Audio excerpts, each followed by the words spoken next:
Hey everyone, welcome back to the studio. Today I wanted to make a video for anyone who's curious about drawing with charcoal. Especially if you've never tried it before, it can seem really messy and intimidating at first, but trust me, charcoal is not scary. In fact, one of the most expressive, forgiving materials you'll ever use. So in this video, I'll break down different types of charcoal, vine and willow, compressed, and then charcoal pencils, and show you how each one works so that you can find what feels right for you. So let's get into it. So let's first talk about vine and willow charcoal, two of the most classic drawing tools out there. Vine charcoal is actually made out of burnt up grapevines, thus the name vine, and willow comes from willow branches. They look similar, but willow is usually darker and a bit harder, while the vine charcoal is a little bit lighter and softer. But both don't have binders, so they're super soft and easy to erase. They're perfect for gesture drawing and blocking in tones, but they're also very fragile, especially willow. You have to be a little careful with because it has knots and can scratch the paper. Sometimes it leaves dark marks. Vine charcoal, willow charcoal. We can see that there's a little bit of a difference here. One is thinner, one is a little bit thicker. This sometimes has knots in it, like I talked about earlier, that we don't want to have them scar the paper every now and then. And this one is pretty good. So this grapevines and from willow trees, right? So let's see the difference and see how they're similar. We'll start with the vine charcoal, which I feel is the weakest of the charcoals. I'm gonna come in here and just, I'm gonna break it and put as much pressure as I can to begin with, just to see what it looks like. So that gets pretty dark. I'm gonna do the vine charcoal, the willow charcoal underneath here. And we can see the difference, right? Where this is a little bit darker than this right here, and this is 100% pressure. As we learned about charcoal drawing and drawing in general, and also painting, we're gonna be talking a lot about pressure in this series of beginning drawing. So you can see that this one is darker than this. Now, the downfall about both of these is that their permanence really isn't there. So they're very easy to wipe away with your finger. About the same, actually, and you can kind of wipe them down to the value that they are. Thing is that you can also still draw on top of them, which is nice, as well as you can start a painting where you can block in a portrait with vine charcoal, kind of wipe it down so it's very ghostly, and you can use that as a basis for your start of your drawing. I've seen a number of artists do that for their alla prima work. Instead of starting with a turpentine wash, they start in with a vine charcoal to start the sketch, because they know that this material and oil paint work very well together. So again, this is the vine and this is the willow. These are great for gesture drawing, quick drawings. They're really affordable. Again, I'm using Newsprint right here, which is a great material to use when you're starting out because it's pretty abundant and it's affordable. Both of these materials are very affordable, and I recommend that if you're just starting out to use these.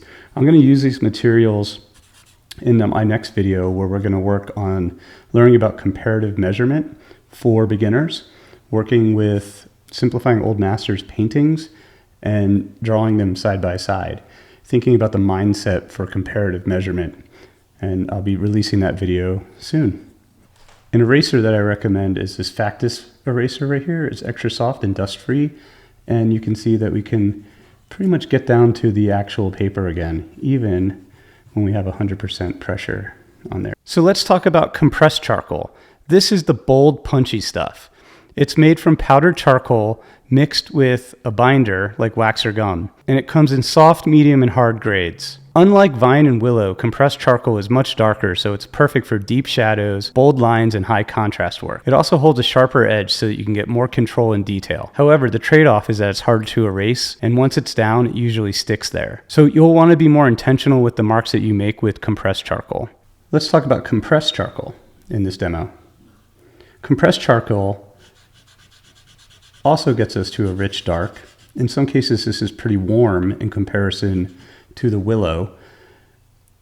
But what makes compressed charcoal, which uses different binders, like a gum arabic to kind of hold it together, just like a pastel, is that if you use our finger now, it's a lot more permanent.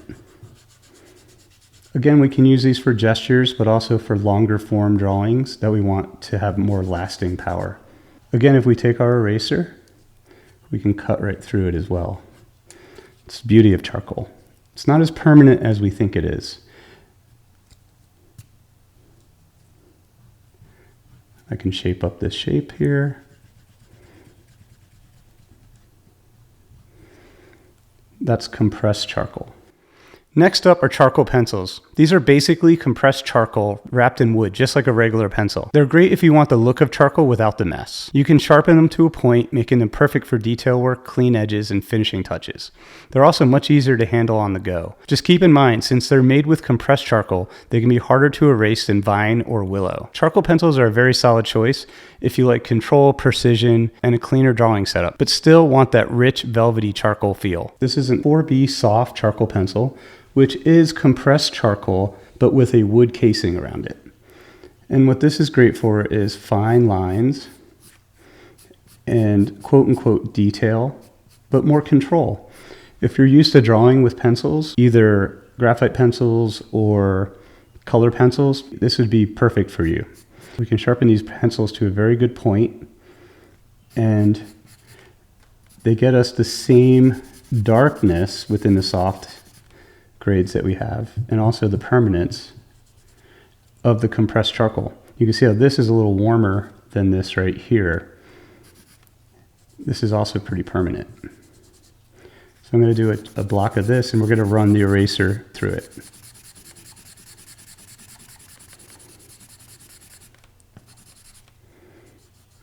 Simplify this.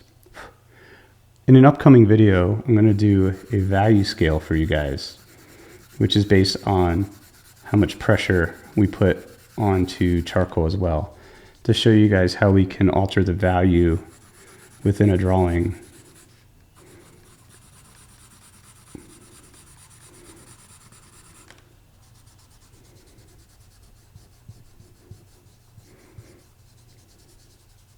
Gotta bring the eraser through it though. Again, a little bit more permanent. We can't quite get down to the exact quote-unquote white of the paper, but we do pretty good. Again, just proving how we can manipulate charcoal and make it a material that's really fun for us to use, and we can have a lot more control over it than we previously thought.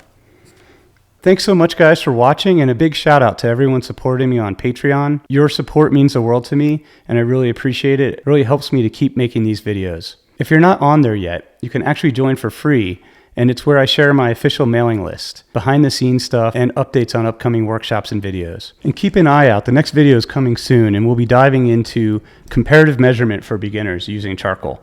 I'm going to be using these high contrast images that I made. It's a simple method that can really sharpen your accuracy. If you found this to be helpful, hit that like and subscribe button, and I'll see you guys in the next video. Take care and paint well.